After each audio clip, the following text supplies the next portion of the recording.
Buenas noches, gracias a todas y a todas por venir, por esta novena edición de la Noche de las Ideas, este año en 8 ciudades en todo el territorio argentino y por supuesto en Buenos Aires. Sin demora vamos a empezar esta secuencia inaugural sobre el lema de esta edición, el poder de actuar, y tenemos con nosotros invitados destacados que van a hablar de este tema: Paola Tubaro, Pierre Dardot, Laurent de Sutter. Pero ahora dejo la palabra al señor embajador Romain Nadal. Muchas gracias.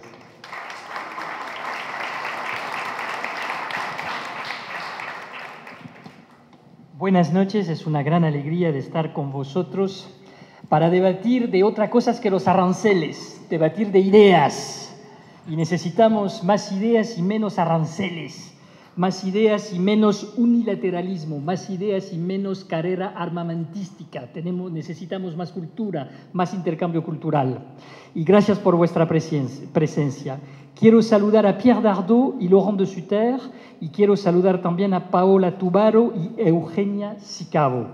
Es un gran placer para mí estar aquí esta noche para inaugurar oficialmente una nueva edición de la Noche de las Ideas, este evento mundial impulsado por el Institut Français de París y el Ministerio para Europa y de Asuntos Exteriores de Francia, celebra hoy su novena edición en la Argentina.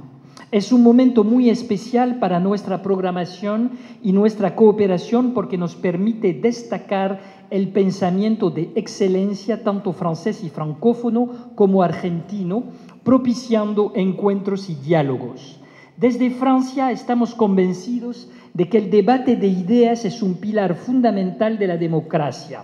Es lo que nos permite como ciudadanos y ciudadanas aprender los unos de los otros y seguir siempre desarrollando nuestras mentes.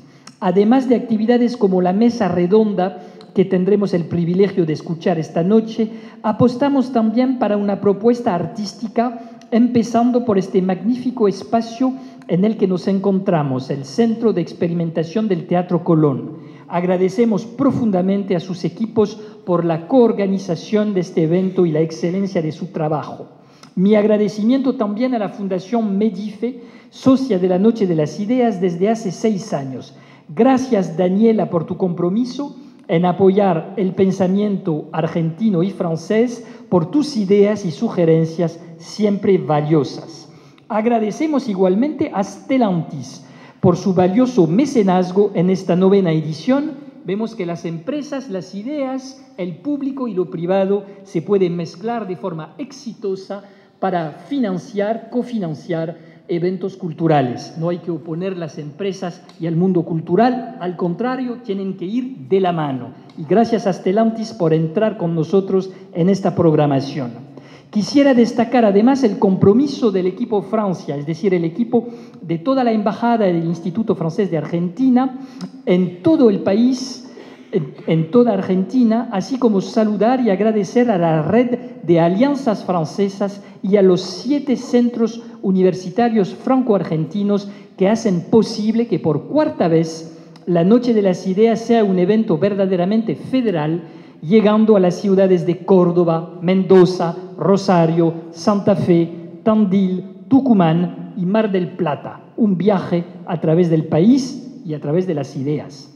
La Noche de las Ideas es un espacio para pensar, reflexionar, pero también para soñar y disfrutar de propuestas artísticas de gran calidad, como las 2 exposiciones que pudieron visitar antes del inicio de esta conferencia y que se encuentran a la entrada de esta sala.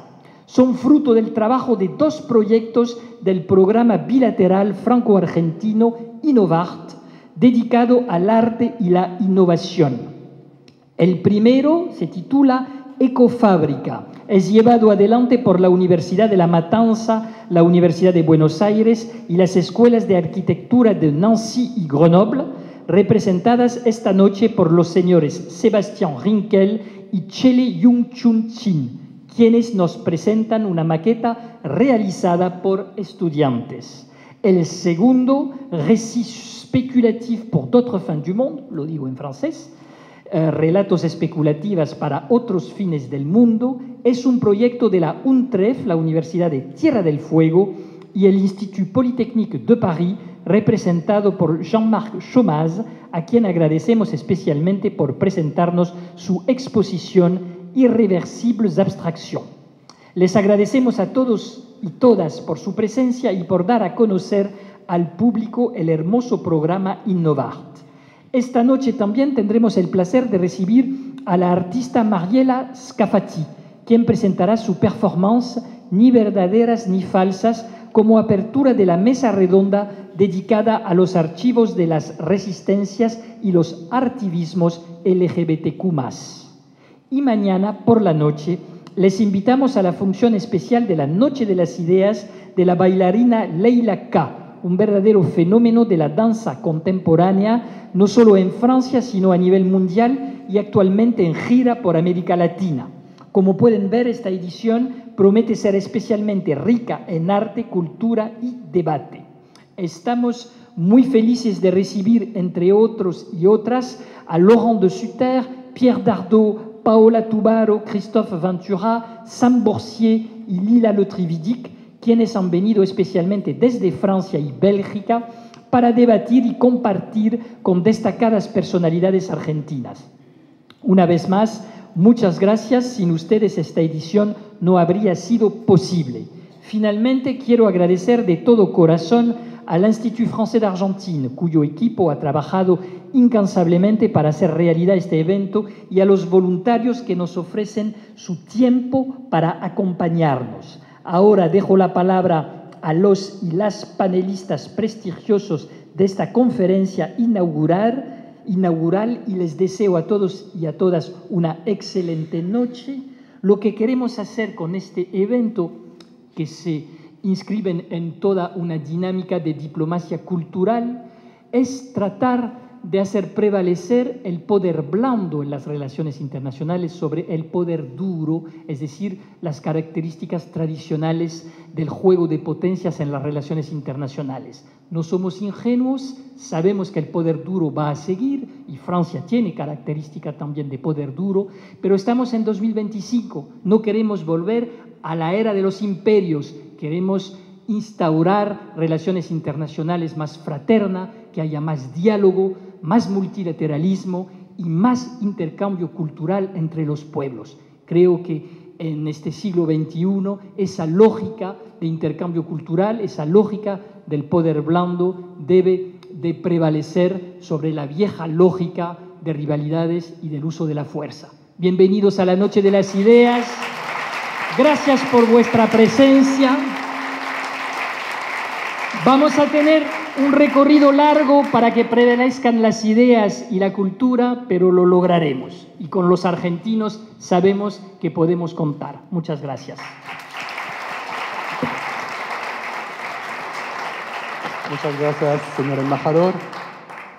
Tal vez, Daniela, unas palabras de bienvenida por nuestro socio. Buenas noches. En nombre de Fundación Medife, que acompañamos a la Noche de las Ideas hace ya 6 años, les doy la bienvenida. No voy a agregar nada más a lo que dijo el señor embajador, con quien compartimos ya varias presentaciones de este evento. Entendemos que para las empresas privadas el trabajo con organismos del Estado trasciende la lógica público-privada, pensando siempre en aquello que es lo común. Las ideas, la vida con otros y lo que podemos hacer para estar en proyectos de solidaridad, fraternidad, tratando de poder entender el mundo en que vivimos, es sumamente importante. Para nosotros, como fundación de una empresa de salud, entendemos que allí radica parte del buen vivir, de poder entender el mundo, poder disfrutar de él a través de las ideas y de las prácticas artísticas que vamos a tener acá condensadas en estos 2 días.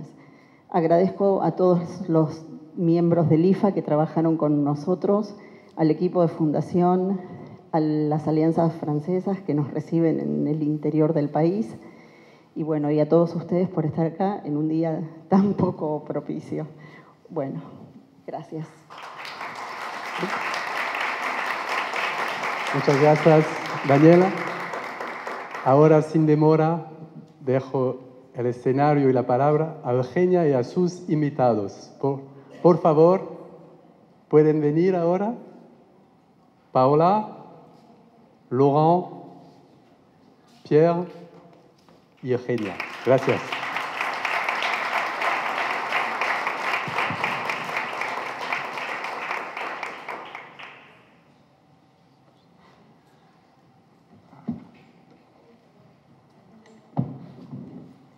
Bienvenidas, bienvenidos, muchas gracias.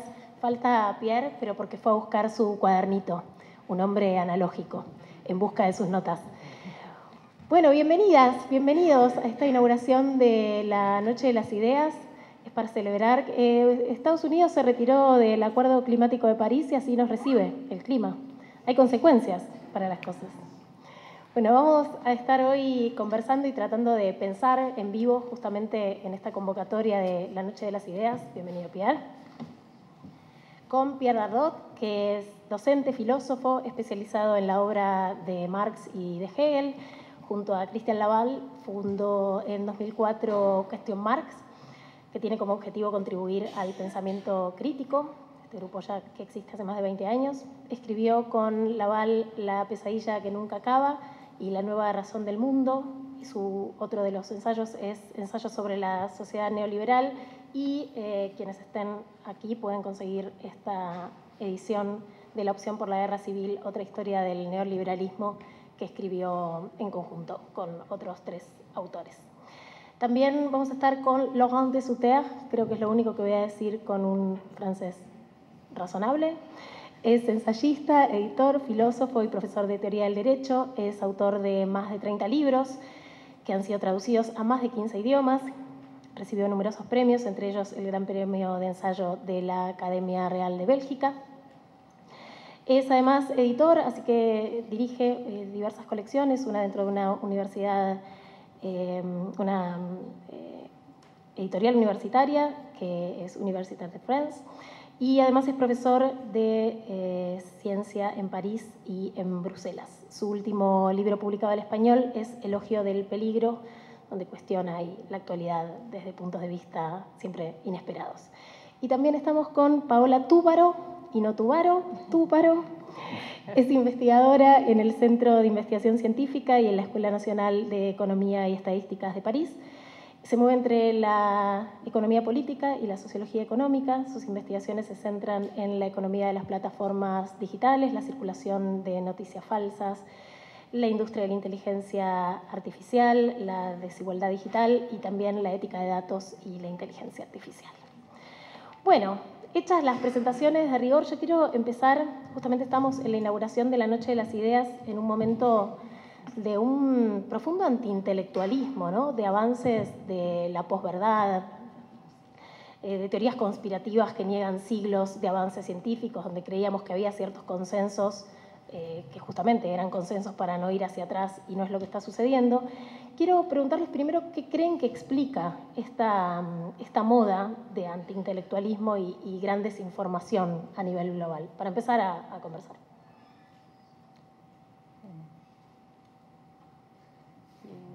¿Empiezo yo?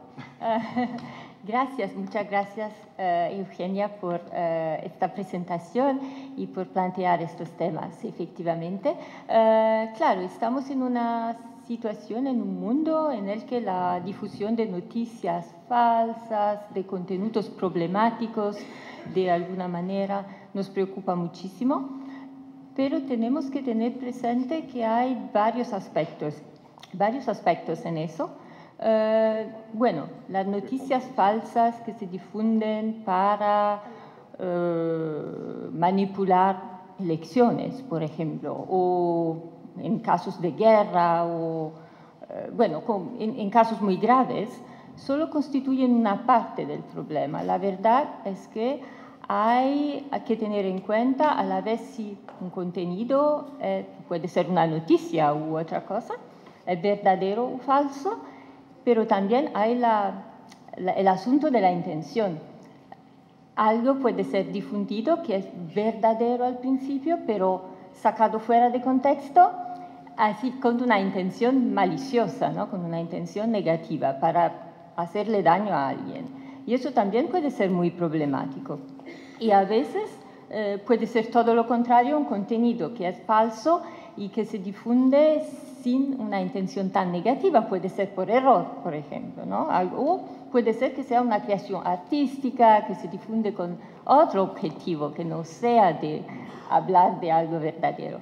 Así que creo que es muy importante pensar en el contexto más amplio en el que se difunden contenidos que son problemáticos y utilizar estas informaciones para priorizar, ¿no? ¿Qué es lo más importante en ese momento, en ese contexto de combatir, que es parte del contexto general de la difusión de la participación en Internet y en medios sociales?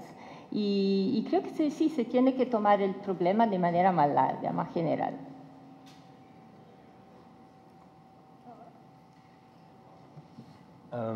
Oui, bonsoir, merci. D'abord, merci beaucoup à toutes et à tous d'être là et merci bien sûr pour cette invitation qui me touche et m'honore beaucoup. Alors, répondre à votre question, évidemment, en 5 minutes, c'est quand c'est tout un monde qui est en train de se bouleverser ou quand c'est tout un monde qui est en train de basculer sur son axe et de se retourner d'une certaine manière sur sa tête, c'est évidemment un petit peu compliqué. La seule chose que je peux peut-être suggérer, c'est deux petites notations qui vont dans le sens de ce qui vient d'être dit, c'est-à-dire celui de l'élaboration et de la pensée du contexte à l'intérieur duquel, en effet, les métamorphoses politiques et aussi économiques qu'on est en train de voir se déploient. Le premier, je pense que c'est quelque chose de relativement simple. Je crois que cette montée, en effet, de l'extrême droite, etc., que l'on observe dans le monde, c'est une montée qui est le produit mécanique de, disons, 45 ans de défonce d'un héritage infrastructurel, qui est l'héritage infrastructurel, au fond, de la modernité, et de la modernité comprise dans le sens du combat politique pour la construction d'un système effectif de solidarité, un système effectif permettant à un maximum d'êtres humains sur cette planète de vivre dans des conditions pas trop pourries. Bon. On voit maintenant, en effet, depuis les offensives néolibérales du début des années 80, du début des années 1980, ce système, cette infrastructure être décomposée, et décomposée dans un sens qui est celui, au fond, d'un appauvrissement général, d'une restriction générale. L'exemple, évidemment, particulièrement parlant de ça, sont les politiques d'austérité. C'est quoi une politique d'austérité? C'est une politique qui est une politique de restriction de la richesse à un niveau global. C'est-à-dire, c'est la coupe, d'une certaine manière, que l'on ne peut opérer, que l'on souhaite opérer, disons, dans des budgets, parce que tel ou tel critère comptable l'exigerait. C'est une coupe qui n'est pas seulement une coupe managériale ou gestionnaire, qui s'appliquerait à tel ou tel domaine. C'est pas une coupe qui fonctionne, qui est de l'ordre de l'efficacité. C'est une coupe qui est de l'ordre de l'appauvrissement. Quand vous coupez quelque chose, vous appauvrissez tout le monde. Et je pense que là, effectivement, c'est une des sources du désastre, c'est-à-dire que tout le monde devient plus pauvre quand, en effet, on essaye de décomposer les ressources et de défoncer, d'une certaine manière, les ressources qui permettaient de faire tenir ce dispositif infrastructurel de la solidarité. Ça, c'est une première chose. La deuxième chose, qui, à mon avis, est aussi importante, c'est que je crois que la montée, ces montées de mouvements ou de réflexes politiques et autres qui nous inquiètent, ou en tout cas qui inquiètent beaucoup de monde, visiblement pas tout le monde, évidemment, mais enfin qui inquiètent beaucoup de monde, au fond, ça marque aussi un échec philosophique.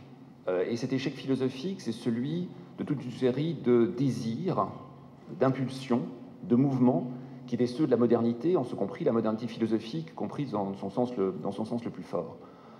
Au contraire d'autres personnes, je n'ai pas l'impression, je n'ai pas le sentiment, si vous voulez, que les phénomènes que vous avez décrits dans votre question soient des phénomènes irrationnels, des phénomènes qui soient des phénomènes délirants, des phénomènes fous. Je crains au contraire que ce soit des phénomènes qui marquent le point d'aboutissement d'une rationalité, qui est une rationalité qui ne pouvait nous conduire que là, d'une certaine manière. Une rationalité qui est une rationalité qui nous a appris quoi? Au fond, qui nous a appris, sous le mot critique, ce grand mot de critique, qui nous a appris, au fond, la normalisation de la paranoïa.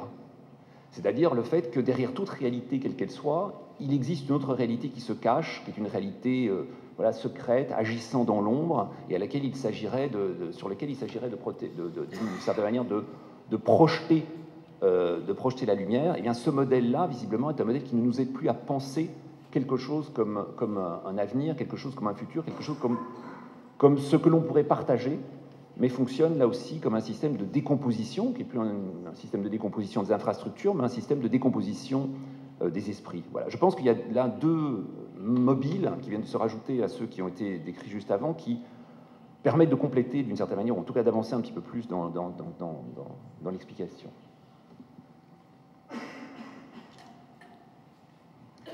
Merci, et bonsoir à tout le monde plutôt. En ce qui concerne la question qui a été posée sur l'anti-intellectualisme et la montée de l'anti-intellectualisme, tout le monde a fait la liaison entre cette montée et puis d'autre part la montée d'extrême droite, et à juste titre. Il y a un rapport qui me paraît extrêmement direct entre ces deux phénomènes, et je crois qu'il faut y prêter attention. Et j'ajouterais, en ce qui concerne justement les effets de quelque chose qui s'est passé depuis 40-50 ans, que pour ma part, j'aurais tendance à considérer que c'est lié à la domination néolibérale qui dure maintenant depuis quelque chose comme 40 ans, et il faut mesurer ce que ça signifie.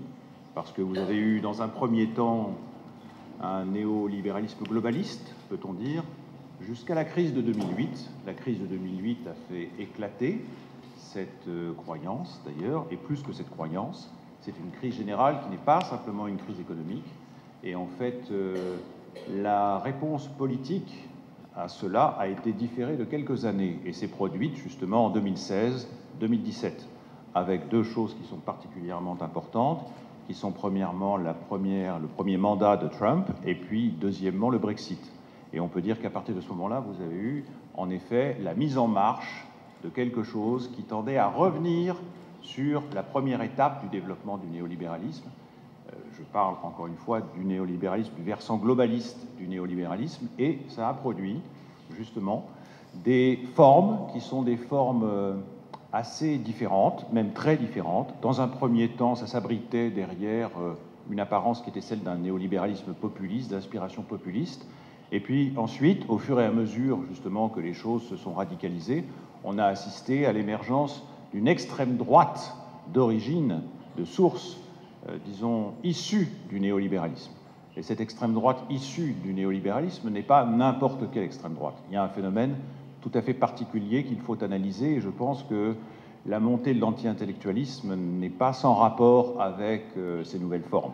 Parce que ce qui s'est passé, c'est qu'on a eu, à partir de ce moment-là, à partir de 2017, 2018, jusque plus tard, bon, l'élection de Milei, c'est quelque chose d'assez différent, mais on a eu en effet une relativisation de ce qui était avancé comme étant un socle sur lequel les intelligences pouvaient s'entendre, c'est-à-dire finalement un socle constitué d'un certain nombre de vérités de fait que personne ne pouvait remettre en cause.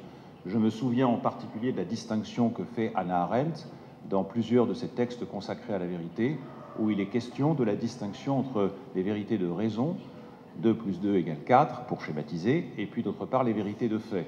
Il y a eu des chambres à gaz, il y a eu des camps de concentration, il y a eu, par exemple, pour ce qui est de l'Argentine, une dictature qui a porté une responsabilité directe et immense dans le massacre de certains prisonniers, dans la disparition de milliers de personnes, et ceci apparaissait encore récemment comme étant une vérité de fait que personne ne pouvait remettre en cause. Or aujourd'hui, on s'aperçoit en effet que cela même qui apparaissait comme une vérité de fait sur laquelle tout le monde pouvait être unanimement regroupé est remis en cause d'une façon très brutale, pour ne pas dire plus, hein, puisque, je ne sais pas, j'ai été frappé par exemple la première fois, je ne sais plus exactement quel est le gouvernant du gouvernement argentin qui a dit ça, on a parlé de mémoire totale. Donc il fallait une mémoire, certes, mais pas la mémoire partielle de ceux qui justement cultivaient le souvenir des Monteneros ou autres, la mémoire totale, donc y compris la mémoire de ceux qui avaient été victimes des groupes de guérilla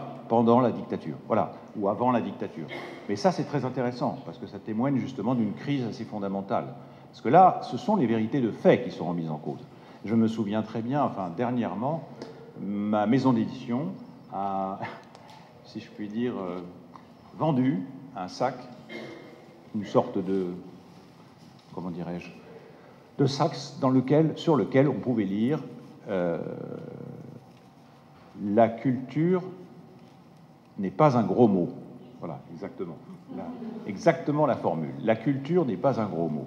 Et ça me semble assez remarquable parce que ça me semble trahir justement un état d'esprit et une croyance assez généralisée. Donc je pense qu'il y a une difficulté à considérer ce phénomène-là indépendamment des nouvelles formes qui sont celles du néolibéralisme, mais des formes qui sont issues d'une radicalisation à droite.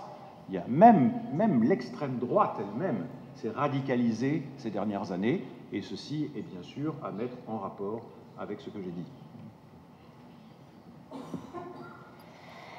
Las nuevas derechas parecen entender mejor la lógica de las redes y de las nuevas tecnologías que los progresismos y las izquierdas, lo cual en algún punto resulta paradójico porque fueron tecnologías que surgieron de universidades en donde era muy valorado el saber. ¿Qué creen que pasó en el siglo XXI con los últimos desarrollos tecnológicos y por qué fueron apropiados en la lógica de comunicación de las derechas mejor que en las de las izquierdas y los progresismos? Sí, bueno, es una gran pregunta que tiene que ver con toda la economía de la tecnología, ¿no? Porque al principio, bueno, diría hace unos 20, 25 años, 30 incluso, cuando empezó a desarrollarse y difundirse el Internet, todavía no había ni siquiera medios sociales como Facebook, se asociaba al Internet mucha esperanza de creación de comunidades, de darle el poder, justamente hablando del poder de actuar, ¿no? Darle el poder a los ciudadanos, a los individuos que podían por fin acceder a un medio de comunicación accesible, bastante fácil de utilización y bastante universal, o más universal que antes. Así que había esta esperanza, ¿no?, de progresista en la primera difusión de la tecnología, de las tecnologías digitales de hoy. Luego esta situación cambió poco a poco y el Internet, que al principio parecía algo incluso bastante utópico, ¿no? Hubo algunas utopías relacionadas con los principios del Internet, se volvió, bueno, una vez que se descubrió que se podía difundir publicidad por Internet y ganar dinero con esto, las cosas cambiaron poco a poco y el Internet se volvió en un gran mercado o varios mercados, no sé, pero en una oportunidad económica que algunas empresas lograron aprovechar de manera casi monopolista. Estoy pensando en las grandes empresas americanas como Google, como Meta, ¿no?, la propietaria de Facebook o WhatsApp u otras aplicaciones que todos utilizamos. ¿Y cómo logran eso? Logran eso aprovechando todos los datos, toda la información que nosotros ponemos y tenemos que poner, porque sin esto no podemos utilizar el servicio. Y con esto se hace dinero, porque datos significa información y la información, bueno, yo soy economista de formación y una de las primeras cosas que me enseñaron en la universidad fue que la información tiene un valor económico, porque con más información se puede aprovechar mejor las oportunidades que nos da el mercado. Así que eso hicieron, ¿no?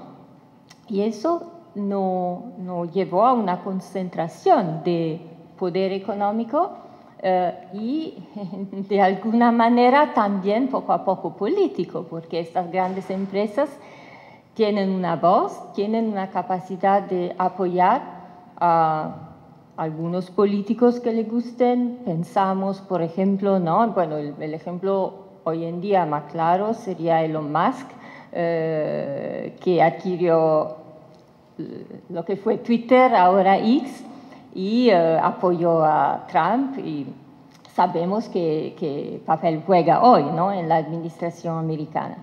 Así que yo creo que hubo un cambio muy importante en la economía del web en estos, diría, 20, 30 años desde el principio, que no llevó hasta esta situación de hoy, que no es seguramente la única causa del fenómeno que estaba mencionando, pero que seguramente tuvo un rol importante. Alors oui, c'est bon, c'est pas facile cette affaire. Moi, je me pose la question, est-ce qu'effectivement l'extrême droite les utilise mieux? Est-ce que c'est véritablement une question d'utilisation ou ce serait plutôt une question de structure? C'est-à-dire une structure non seulement effectivement économique, une structure peut-être à certains égards aussi politique, mais une structure véritablement au sens le plus fort du terme, c'est-à-dire au sens d'un opérateur, au sens de quelque chose qui nous fait faire autre chose d'une certaine manière malgré nous. Et en effet, si Internet a pris d'une certaine manière une importance si grande aujourd'hui, notamment dans la propagation de toute une série d'opinions, c'est peut-être parce que cette structure elle-même, dans son design fondamental, rend d'une certaine manière plus naturel un certain nombre de positions par rapport à d'autres. Alors évidemment, on peut se poser la question de savoir comment la récupérer, cette structure, si c'est effectivement le fonctionnement, le système d'échange, le système de récompense par les petits taux d'endorphine, etc., etc. Donc on peut se poser la question de comment redesigner cette structure, si c'est évidemment possible. Moi, il me semble que une question qui serait une question plus intéressante, plus ambitieuse, mais aussi sans doute plus désespérée, ce serait de dire que cette structure est elle-même l'expression d'une autre structure qui est plus grande qu'elle, et qui nous rappelle, ou qui devrait nous rappeler que rien de ce qui forme nos vies sur cette Terre, sur cette planète, est sans structure. Tout ce qui forme nos vies sur cette planète dépend de quelque chose qui est de l'ordre d'une structure, une structure qui nous permet de faire en sorte que quelque chose comme des aliments soit produit, circule, arrive dans notre assiette, quelque chose qui fait qu'en effet on puisse se chauffer, se laver, etc., etc. Il y a une infrastructure du monde qui définit le monde et qui définit à l'intérieur du monde ce qui est possible et ce qui est impossible dans ce monde.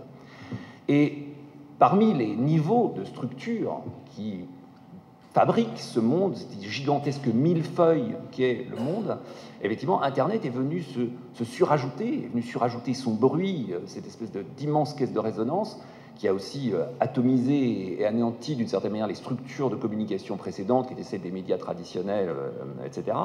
Et je pense que véritablement, cette couche nouvelle est une couche qui a été rendue possible par toutes les autres. C'est-à-dire qu'aujourd'hui, se poser la question de savoir s'il s'agit de récupérer Internet au salaud des GAFAM, par exemple, ou s'il s'agit d'inventer un Internet alternatif, c'est un peu tard, j'ai envie de vous dire. Par contre, ce qui peut être intéressant de penser, intéressant de réfléchir, c'est quelles seraient les conditions structurelles, quelles seraient les conditions d'un monde à l'intérieur duquel, en effet, ces réseaux deviendraient inoffensifs ou inutiles. Donc, quelle forme, en effet, de communication est-il possible d'inventer, de fabriquer, qui les rendrait d'une certaine manière redondants, ou peut-être qui permettrait la promotion d'une forme de conversation et d'une forme de rationalité qui ne serait pas celle des réseaux sociaux, c'est-à-dire des formes de rationalité basées à nouveau sur la paranoïa, la surenchère, sur la question au fond vieille comme la philosophie, qui est la question de la force, la force des arguments, l'argument le plus fort, la théorie la plus puissante, l'idée la plus, etc., etc. Est-ce qu'il serait possible d'imaginer une structure de communication qui ne soit pas prédiquée sur des échanges de force? Bon, c'est une question évidemment un peu de science-fiction pour nous. C'est une question spéculative, une question un peu abstraite, une question qui sans doute relève du domaine des idées. Mais bon, on est quand même ici pour discuter d'idées. Donc c'est effectivement là où moi, au fond, d'une certaine manière, ce sujet m'attrape. C'est au niveau véritablement du design général du monde dans lequel on vit et dont Internet n'est que le dernier produit en date, mais justement c'est le dernier produit en date. Voilà. Et qu'est-ce que l'on va pouvoir fabriquer après? Oui, la question me paraît tout à fait fondamentale et je suis assez d'accord avec Paola sur ce qu'elle a dit concernant le rêve de l'Internet libertaire. Parce qu'il ne faut jamais oublier, c'est peut-être assez loin déjà, mais il ne faut jamais oublier qu'il y a eu pendant des années, à partir notamment du milieu des années 70, il y a eu une aspiration à un Internet sur lequel tout le monde pourrait s'exprimer de façon égale et où les échanges pourraient s'effectuer sans aucun contrôle supérieur, sans aucun contrôle étatique notamment. Et c'est vrai que très souvent, ça participait d'une certaine forme d'idéologie libertaire à l'époque, mais je crois que cette époque-là est bien évidemment complètement et irréversiblement révolue. Donc, tout le monde a dû se convaincre que que l'Internet libertaire appartenait au passé et que par conséquent il fallait considérer l'état dans lequel nous nous trouvions. Et l'état dans lequel nous nous trouvions est un état assez singulier, puisqu'on a affaire maintenant à une forme de capital que j'aurais tendance à appeler avec certains un capital algorithmique, qui n'est pas du tout le même capital que celui qui existait au point de départ du néolibéralisme, il y a de cela plusieurs décennies. Capital algorithmique, ça veut dire quoi? Ça veut dire que d'abord, il fonctionne à partir de la masse de données qu'on est maintenant en mesure de collecter à une échelle inédite et sans précédent. C'est le régime des data. On met en données, on met en données, on met en données, et quand on a mis en données des millions et des millions d'informations, les algorithmes peuvent ensuite effectuer un calcul et puis aboutir à quelque chose de très intéressant, mais aussi de très dangereux, qui s'appelle en fait une prédiction.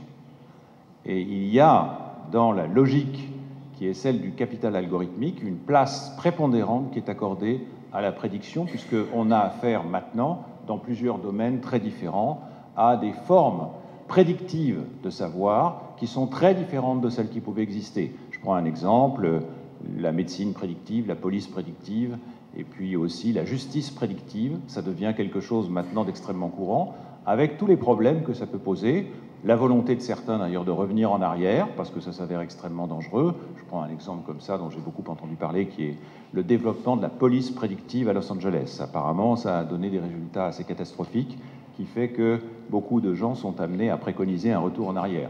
Mais au-delà, ce qui me paraît très intéressant, c'est le fait qu'on a effectivement, comme Laurent l'a dit, quelque chose de structurel. C'est-à-dire qu'on peut se demander, en effet, la question me semble assez mal posée quand on se demande uniquement quel usage la gauche peut-elle faire, par exemple, un usage différent de celui de l'extrême droite. Il y a quand même une raison fondamentale qui est structurale au fait que l'extrême droite s'empare de ces leviers. Quelle est la raison fondamentale et structurale? On a affaire, sur les réseaux sociaux, différents réseaux sociaux, à quelque chose, à un phénomène que d'aucuns ont baptisé les chambres d'écho. Les chambres d'écho, vous savez, les chambres d'écho, vous vous trouvez liés à un groupe de discussion, si on peut appeler ça une discussion, mais en fait, vous vous apercevez très vite que tous les gens avec lesquels vous vous trouvez sont d'accord sur presque tout. Et vous confortez votre propre opinion personnelle, justement, en étant prisonnier de cette espèce de bulle qui fait que, finalement, vous vous dites que c'est là le groupe auquel vous aimez appartenir. Il y a un phénomène, il y a une communauté fantasmée à partir d'une individualisation extrême des opinions. C'est quand même quelque chose d'assez remarquable et c'est quand même quelque chose d'assez nouveau et il faut s'interroger là-dessus. La raison fondamentale pour laquelle je pense qu'il y a une limite à l'utilisation critique des réseaux sociaux, c'est que c'est une machine à empêcher la délibération collective. Alors, tu l'as dit d'une certaine manière en parlant de la force des arguments, mais justement dans une délibération collective, j'imagine mal une démocratie, quelle que soit la forme qu'on puisse lui donner, qui se passerait du mécanisme de la délibération collective. Or, il ne peut pas y avoir de délibération collective s'il n'y a pas, justement, au-delà d'une sorte de consensus sur une opinion, des conflits sur ce qu'il faut faire, sur la manière dont il faut le mettre en place. La démocratie est conflictuelle, la démocratie est délibérative et conflictuelle. Or, dans le cadre de ces réseaux, il n'y a pas de place pour la délibération collective. Qué interesante todo. Quiero retomar algunas cosas. Cuando Pierre hablaba de la Internet libertaria, acá nos quitaron el significante. Claro, porque decías, la Internet libertaria es una utopía. Digo, en Argentina quizás no tanto, pero entiendo que hablabas del significado de libertad como lo entendíamos antes de que arribe el gobierno de Milei, al menos en Argentina. Sí, por supuesto. Después hablaba Laurent de la estructura de las redes sociales y pensaba que antes de que lo comprara Elon Musk, Twitter, que se llamaba Twitter, tenía otra estructura, te mostraba otras cosas, te mostraba de hecho a la gente que vos querías seguir y no a lo que el algoritmo quiere que sigas. Así que me pareció muy revelador volver a pensar la estructura de las redes como algo fundamental. Y Paola mencionaba la concentración de poder económico y ahora político que tienen personajes como Elon Musk, y pensaba que la presencia de Elon Musk en la presidencia de los Estados Unidos aparece, o podría aparecer para muchos como el signo del descaro del 1% que concentra toda la riqueza. Y quería preguntarles si se imaginan una respuesta a una organización popular del 99% y cómo juega la memoria de las luchas en el contexto actual para que eso pueda suceder. Pueden tomar la palabra con el... No tenemos que mantener la estructura inicial, cualquier orden vale. Bueno, es una pregunta muy difícil, así que no creo que nadie tenga una respuesta. Yo quiero el 99% organizado, necesito herramientas. Pero bueno, pensando, yo creo que si queremos ver algo interesante, tenemos que pensar más en pequeñas iniciativas locales que todavía sí existen y bueno, no van a cambiar el mundo en general, porque la tendencia general es si tienen un carácter estructural, no se cambian de un día para otro ni tan fácilmente, pero yo le doy mucha importancia a veces a pequeñas experiencias, pequeñas iniciativas desde abajo que sí existen todavía. Estoy pensando, por ejemplo, en un aspecto que es las plataformas de trabajo. Son plataformas un poco diferentes de las que hemos conversado antes, que proporcionan trabajos, ¿no? Todos conocemos Uber o Rappi o cosas así. Existen también algunas que proporcionan trabajo a distancia, que puede ser como hacer una traducción o preparar datos, hablando de datos, ¿no? Que lo hicimos antes, preparar datos para algoritmos de inteligencia artificial, enriquecer bases de datos que existan y cosas así. Y hay algunas, en algunos de esos casos, hay organizaciones de trabajadores y trabajadoras que en su contexto, en su ciudad, por ejemplo, en el caso de choferes, ¿no? Como en Uber o repartidores o incluso trabajadores de la inteligencia artificial, se organizaron para, bueno, pedir mejoras en sus condiciones de trabajo, organizar a veces organizaciones alternativas con forma de cooperativa, plataformas cooperativas que siguen siendo bastante pequeñas y locales en su mayoría, pero que existen y están experimentando maneras de mejorar las cosas, de distribuir el poder y la riqueza de manera más igualitaria entre los miembros. Así que todos estos aspectos a mí me parecen muy interesantes porque nos dan ideas y nos dan ejemplos, ¿no? De pequeño tamaño, pero que, bueno, nos recuerdan que todavía se puede hacer algo, ¿no? Que todavía se puede actuar de alguna manera y eso me parece muy interesante. Oui, je suis tout à fait d'accord avec ça. En fait, le gros piège, je pense, dans lequel beaucoup de belles âmes s'enferrent et s'enfoncent, c'est au fond l'idée du changement des consciences. Il faudrait travailler à réveiller les consciences, à les faire sortir des ténèbres dans lesquelles elles sont en train de s'enfoncer, etc., etc. Moi, je ne crois pas une seule seconde à ce truc-là. Il y a tout un langage comme ça que l'on voit apparaître, qui est un langage, au fond, de développement personnel déplacé dans le champ de la politique. J'aurais tendance à croire, pour ma part, que s'il s'agit effectivement de reconstituer quelque chose comme des mouvements, il s'agit de reconstituer quelque chose comme des mouvements, c'est-à-dire comme des organisations. Ces organisations peuvent être évidemment locales, mineures, elles peuvent être des grandes organisations appartenant au format traditionnel, partis, etc., etc. Mais bon, le coût d'entrée aujourd'hui dans le système parlementaire de la plupart des États du monde est extrêmement élevé. Donc construire des mouvements comme ça, c'est très compliqué. Reconstruire et même sauver toute une série de systèmes d'organisation comme les syndicats et autres qui jouaient un rôle décisif là-dedans, voilà, c'est encore une autre affaire. Moi, c'est vrai que mon esprit un peu tordu me ramène toujours en fait à ce même constat qui est le constat que ceux qui sont en train de défoncer le monde dans lequel on vit, en fait, sont arrivés au pouvoir sans arriver au pouvoir. Pour la plupart, ce sont des gens qui n'ont pas été élus, ce sont des gens qui ne sont pas passés par la direction de syndicats, d'organisations, etc., etc. C'est-à-dire que leur organisation était l'organisation de la non-organisation, mais très organisée quand même.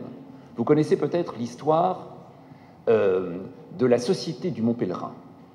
La Société du Mont Pèlerin, c'est quelque chose d'assez extraordinaire. On est au début des années 1930, et un intellectuel américain très connu à l'époque, qui s'appelait Walter Lippmann, reçoit un contact, une communication de personnes en Europe qui ont envie de le rencontrer et envie de lui faire rencontrer d'autres personnes. Alors, il vient en Europe, Mont Pèlerin, en Suisse, et on lui présente des figures, à l'époque montantes, mais relativement discrètes encore de l'économie, comme Walter von Mises, le père de l'ordo-libéralisme autrichien, et Friedrich von Hayek, qui sera plus tard un des figures comme ça du libertarisme théorique. Et ils s'entendent très très bien. Ils trouvent ça que c'est super. Ils trouvent ça tellement super qu'ils se disent « Ah bon, on va se revoir l'année prochaine ». Donc ils se revoient l'année suivante avec d'autres personnes, des journalistes, des chefs d'entreprise, des politiciens. Ça commence une fois, deux fois. Et un mouvement se met en branle, qui est un mouvement qui va construire relais sur relais en Europe, puis en dehors de l'Europe, jusqu'à aboutir à cet extraordinaire réseau de ce qu'on appelle des think tanks, qui, au début des années 80, à la fin des années 70, au début des années 80, auront tellement envahi, disons, viralisé, s'étant disséminés de manière si forte à l'intérieur de tous les appareils de pouvoir, haute administration, appareils politiques, appareils médiatiques, etc., que la question de savoir s'ils ont besoin de passer d'une certaine manière par l'élection ou pas, suivant, s'est trouvée complètement annulée. Alors, pour les amateurs d'entre vous qui sont des amateurs de théorie communiste ou de théorie marxiste, ça vous aura peut-être des relents un petit peu trotskistes comme ça, si je vous dis que ça, c'est quelque chose dont il faudrait s'inspirer. Voilà. C'est quelque chose qu'ils ont fait, ça leur a pris 50 ans. Mais ça a très bien marché pour eux. La question est, est-ce que nous aussi, on peut s'organiser de telle manière qu'en effet, quelque chose comme des réseaux qui soient des réseaux qui fabriquent une structure latérale, d'une certaine manière, qui permettent de supporter dans les coulisses ce qui est aussi en train de se passer dans la rue, est-ce que c'est possible? Moi, je suis un petit peu pessimiste, j'ai l'impression que la rue toute seule, elle ne peut pas grand-chose. Et de moins en moins. Je veux dire, les flics sont de plus en plus militarisés et brutaux. De toute façon, en effet, l'extrême droite n'a plus du tout envie d'écouter ce qui se passe dans la rue, on laisse pisser. On sait très bien dans la logique des réseaux sociaux que tous les scandales durent une semaine, donc s'il y a quelque chose qui se passe dans la rue, ça durera une semaine. C'est pas toujours le cas, on est bien d'accord, mais enfin, c'est tout de même la logique mentale qui est à l'ordre du jour ici. Donc l'organisation et peut-être les organisations un peu secrètes, en effet, peut-être les organisations un peu latérales, peut-être les organisations qui, comme dans le jeu de Go, plutôt que de s'affronter directement de manière frontale, travaillent d'une certaine manière à l'isolation, à l'entourage, etc., etc. À nouveau, c'est peut-être un recyclage moderne, postmoderne de vieilles lunes trotskistes, mais c'est une hypothèse en tout cas. Je te laisse la responsabilité de la qualification que tu viens toi-même d'utiliser à propos de ta propre proposition. Mais je ne suis pas tout à fait d'accord avec cette proposition. Enfin, il y a une chose avec laquelle je suis d'accord. Les néolibéraux nous ont montré ce que signifiait la ténacité dans la poursuite d'un objectif. Parce qu'en effet, tu as raison, ça commence en 1938 et en 1947, vous avez la fondation de la Société du Mont Pèlerin. Et on peut dire que ça continue justement dans les années 80, jusqu'au début des années 80, avec une conquête, un grignotage des centres de pouvoir qui a été assez considérable et mené avec beaucoup d'énergie, avec beaucoup de systématicité. Et je crois que de ce point de vue-là, il y a quelques leçons à tirer de ce qui s'est passé. Maintenant, je serai un peu plus réservé concernant ce que tu appelles... je ne sais pas comment on peut dire, tu as appelé toi-même une vieille lune trotskiste. Bon, tu pars d'un constat, tu te dis, voilà, la rue, ça ne marche plus, au sens des mobilisations traditionnelles, et c'est effectivement le cas, hein, je pourrais prendre comme ça plein d'exemples, et donc il faut changer en effet des formes d'action et des formes d'organisation. Concernant ce qu'il y avait dans la proposition, c'est-à-dire quelle organisation populaire pour les 99%, alors je réponds que la question ne doit pas être posée de cette manière, parce que je n'aurais pas tendance à faire comme justement certains dans le mouvement Occupy Wall Street, c'est-à-dire à considérer qu'il y a les 1% et les 99%. La réalité me semble beaucoup plus complexe. Il y a justement des lignes d'affrontement qui traversent la population et qui ne recouvrent pas simplement ce qu'on avait tendance à considérer comme la grande majorité et la petite minorité infâme qui est celle des exploiteurs. Je Je crois que les choses sont très différentes et qu'il y a justement, aujourd'hui, on le voit dans plein de pays, il y a une façon pour beaucoup de secteurs de la population d'intérioriser des choses qui relèvent justement de ce que l'on avait tendance à considérer comme l'idéologie néolibérale. Et de ce point de vue-là, il faut faire très attention. Très attention parce qu'il ne suffit pas à ce moment-là d'invoquer justement une sorte de lieu extérieur qui serait un lieu à partir duquel la protestation pourrait se construire. Il me semble qu'il n'y a pas de lieu extérieur. Ça, c'est un mirage. Il n'y a pas de lieu extérieur. Le prolétariat, tel qu'on pouvait le penser comme étant un lieu d'extériorité par rapport à l'exploitation, ça n'existe plus. Ça n'a pas de sens de penser en ces termes-là. Donc maintenant, la question est de savoir comment organiser, comment structurer, comment imaginer de nouvelles formes, justement, d'organisation qui ne soient pas celles des organisations traditionnelles, des syndicats ou des partis traditionnels, et qui en même temps puissent fonctionner à une échelle. Moi, je suis tout à fait d'accord avec les plateformes, mais les plateformes, ça présente un inconvénient, c'est que la plupart du temps, c'est quelque chose de purement local.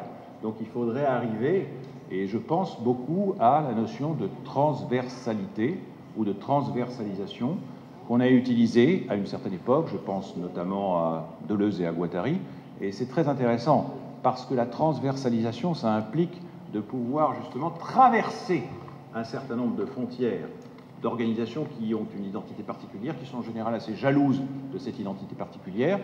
Et là, il faut imaginer justement autre chose.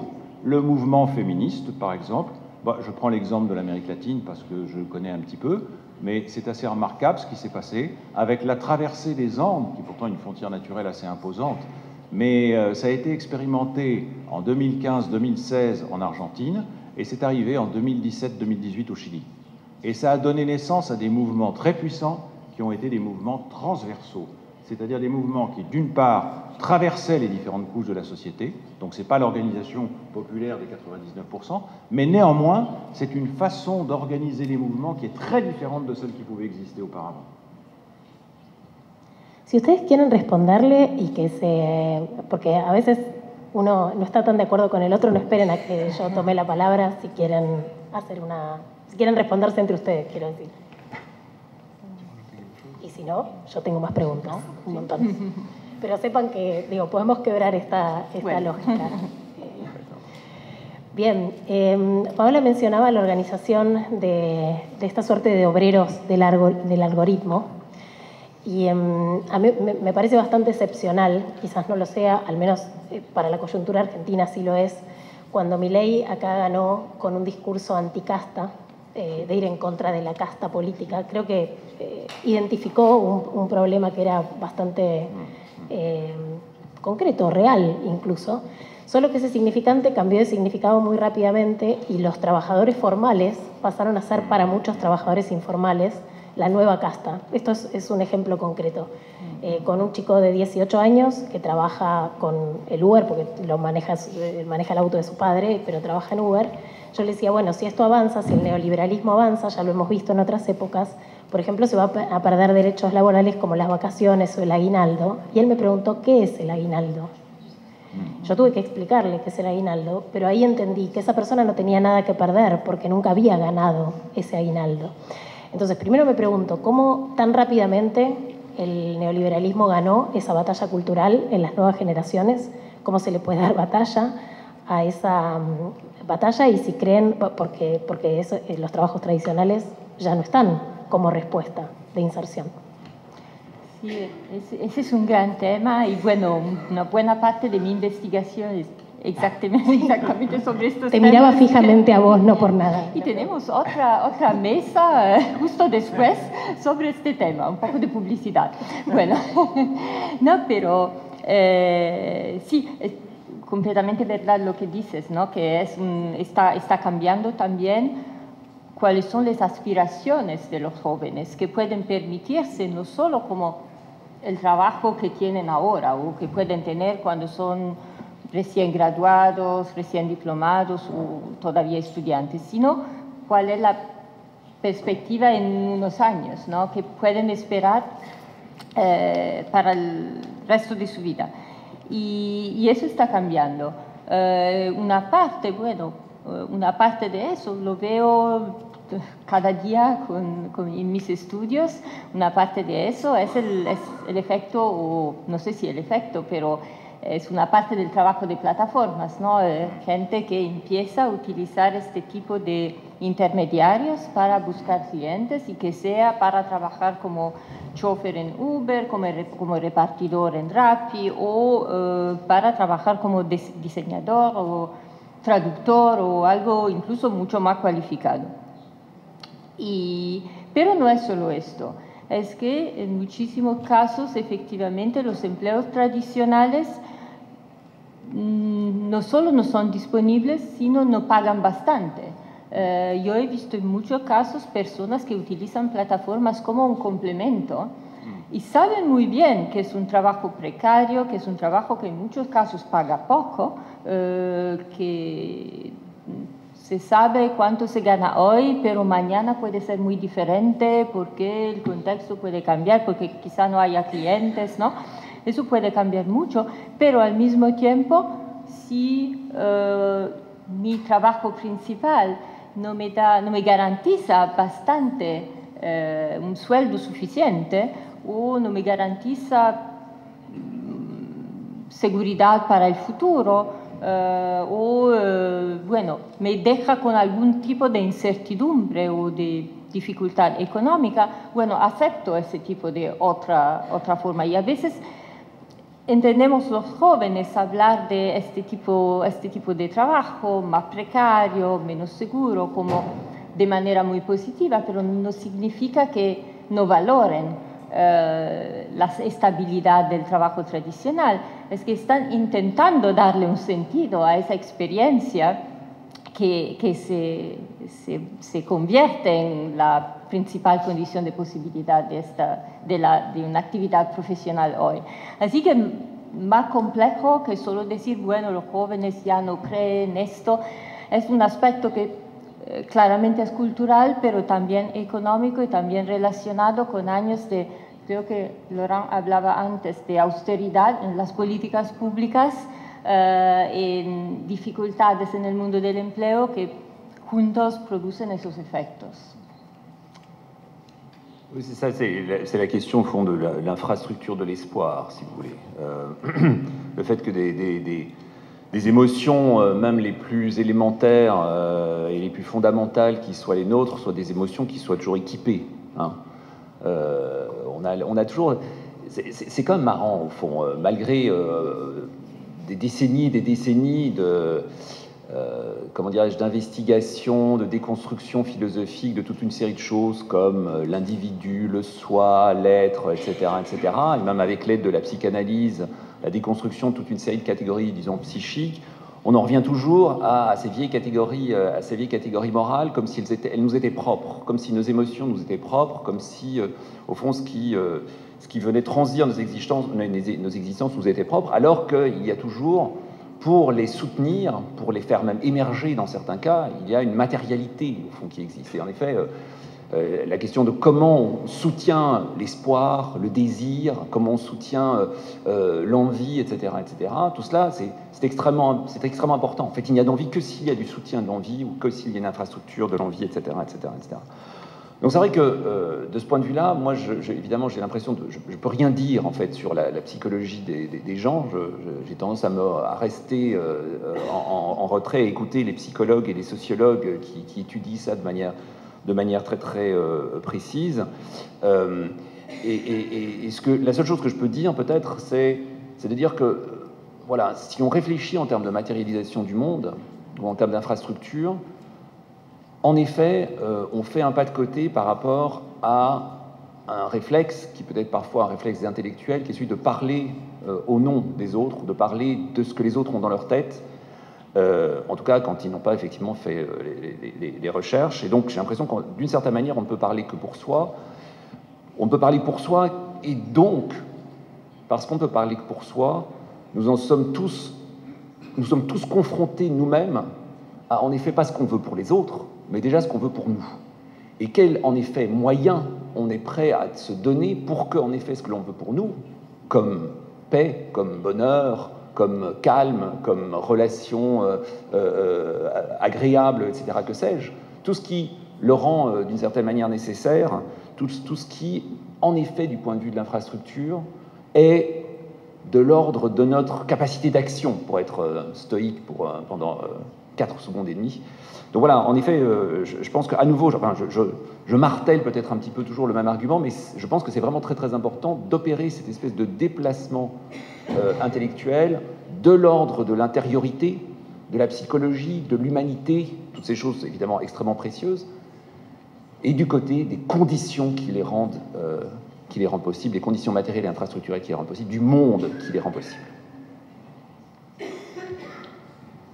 Oui, la question est assez complexe. Elle a été posée comme ça. C'était charmant, mais néanmoins, c'est une question qui est très complexe. Et je crois qu'en effet, il faut considérer avec beaucoup d'attention ce que vous avez dit sur la façon dont Milei a tiré parti de sa dénonciation de la caste politique. J'ai été particulièrement frappé puisque j'étais là au moment de la préparation du premier tour des élections présidentielles et j'ai assisté à un certain nombre, surtout un débat à la télévision avec 5 candidats, je crois. Il y avait Milei, qui m'a d'ailleurs assez surpris parce qu'il était relativement posé, il ne criait pas, il ne hurlait pas, il ne brandissait pas de tronçonneuse, il s'adaptait au contexte qui était celui de l'échange d'arguments, si l'on peut dire. Et je me suis posé la question de savoir dans quelle mesure, justement, ce discours sur la caste politique pouvait mordre sur un électorat jeune. Et justement, il me semble que les partis politiques argentins, dans leur grande majorité, ont complètement ignoré, sont passés complètement à côté de ce phénomène d'ubérisation de la société. Et ça s'est manifesté d'une façon assez directe en certaines occasions, mais vous avez parlé des travailleurs informels, et c'est tout à fait juste, de l'ubérisation, c'est tout à fait juste. Et le discours qui a été tenu pour contrer le discours de Milei était, pour certaines organisations politiques et syndicales, un discours de défense de la fonction publique. C'est-à-dire un discours de défense des emplois qui étaient garantis, parce que c'était des emplois qui étaient liés à l'État lui-même. Et ça, c'est un discours qui ne pouvait absolument pas opérer. Ça ne pouvait absolument pas constituer une alternative au discours de Milei dénonçant la caste politique. Au contraire, ça renforçait d'un certain point de vue la conviction que ces jeunes avaient que ce qui leur était présenté émanait toujours de la caste politique. Donc ça donnait encore plus raison à la critique que faisait Milei du système auquel, soit dit en passant, il appartient. Mais c'est très important de bien considérer cela, de bien considérer cette ambiguïté, enfin plus qu'une ambiguïté. Moi, j'ai été particulièrement frappé, notamment un jour où j'ai vu, je crois que c'était dans Pagina 12, il y avait un article avec une photo qui était consacrée à une manifestation de jeunes. Alors ça, je ne dis pas que c'est l'expression de la majorité des jeunes, mais c'était des jeunes qui avaient entre 18, 20, 25 ans et qui brandissaient des pancartes « Monsieur le Président, privatisez tout ». Vous vous rendez compte? Monsieur le Président, privatisez tout. Donc ça veut dire qu'il faut réfléchir à quelque chose qui pourrait unir des forces qui, économiquement, sont justement dans des champs très différents. C'est-à-dire des gens qui, en effet, ont une garantie d'emploi et des gens qui sont ubérisés, qui sont complètement précarisés, qui sont des travailleurs informels, et sans opposer les catégories les unes aux autres. Ça me paraît être stratégiquement essentiel aujourd'hui. Ya nos levantaron el cartelito de 1 minuto.